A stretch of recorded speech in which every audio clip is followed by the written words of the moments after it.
Let's move over to the Pirates here. Konnor Griffin joins Alan Trammell, Ivan Rodriguez, Andrew Jones, and Adrian Beltre. Pretty dang good company. As the only teenagers to reach base safely in their first 3+ games to start their career. Pretty dang good start, I would say. Yeah, are those other guys good? I can't tell. They're all right. I don't recognize their names. No, just Um, just a few Hall of Famers. yeah, it's we say it so many times in the show. Like we just continue to see these young guys come up, and they just like immediately produce, and they're these freak athletes just over and over and over again. And Connor Griffin, like he just looks like he belongs. And yes, he's had moments already where he's looked way overmatched. Moments he's looked like an absolute stud, and he's going to have those moments. That's part of being a young player. But man, does he Mhm. look like he belongs? Yeah, oh, yeah, for sure. Yeah, he's going to be on the cover of the show 27. If he keeps this, Connor Griffin, Hall of Fame already.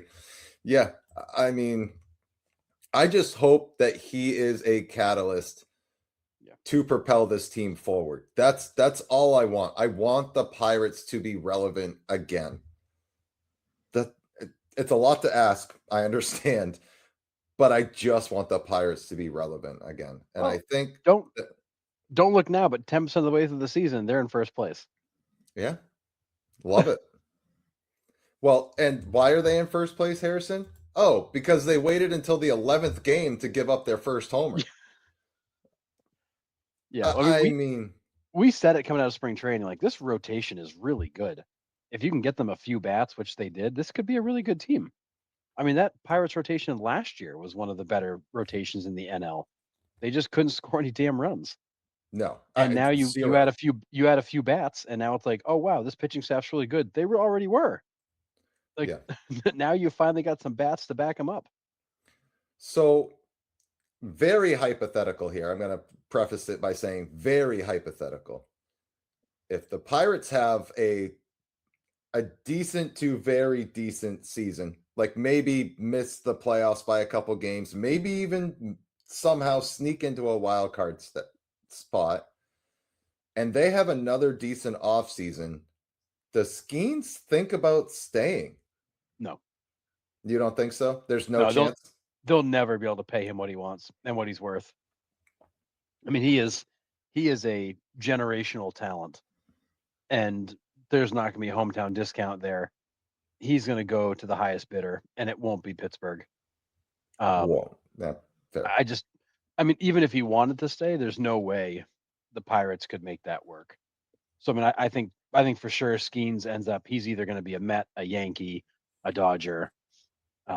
Probably the only three teams that legitimately could sign him, and he'll end up in one of those three places.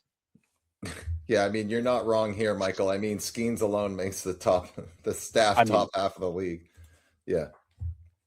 Yeah, I mean, I think ultimately you're right. He's not going to take a Jose Ramirez hometown discount. well, It's and it not was happening. it was telling too when Connor Griffin signed the contract, and the first thing Paul Skeens said is, "That's terrific. He'll be the face of this franchise for a long time." Paul Skeens was basically handing the baton off right then and there, saying, "I'm out. Like this is your team, kid. I'm just here until they move me." Now, we might have to change our tune though, depending on what happens in 2027.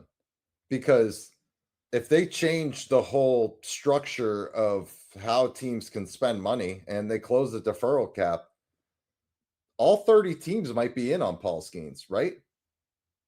I mean, Could he go no, to could he but go to a lesser market because they don't have any of the big contracts to like try to shuffle around to get him in there?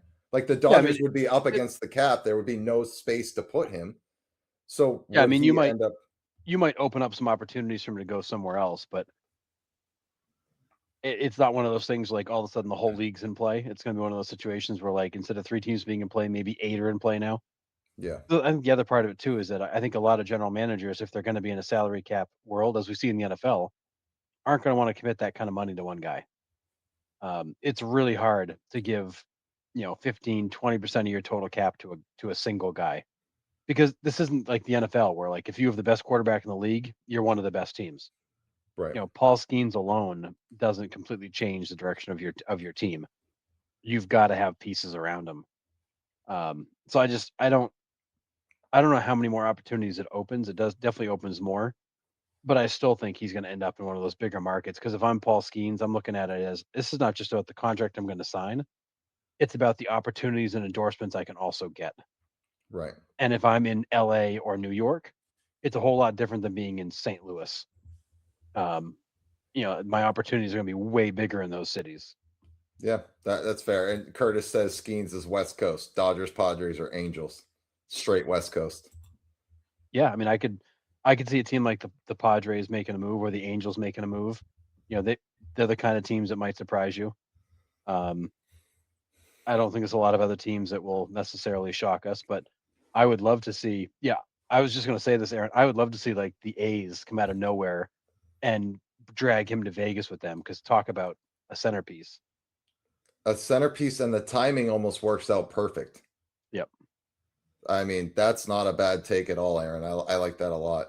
Um, yeah, for me, it's just going to be interesting to see. I think we'll learn a lot about Scooble here in the offseason.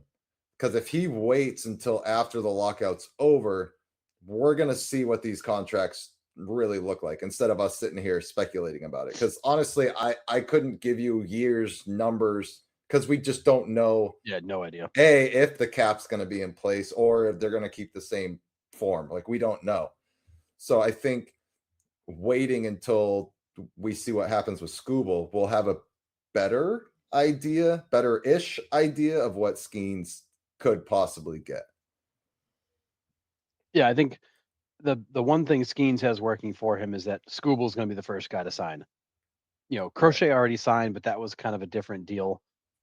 That was not necessarily like a on the free agent market deal. Like he got traded there, he extended, perfect, good deal for everybody all around. Right. But Scooble's going to be the first guy to actually go out onto the market and see what it's like, and then that's going to tell us a lot about what Skeens might look at. Because again, Skeens is the better pitcher and the younger pitcher, Right. and also has shown he tends to be the more durable pitcher. So I think he's got a lot of things to his advantage. Whatever Scooble goes and gets, Skeen's going to get more.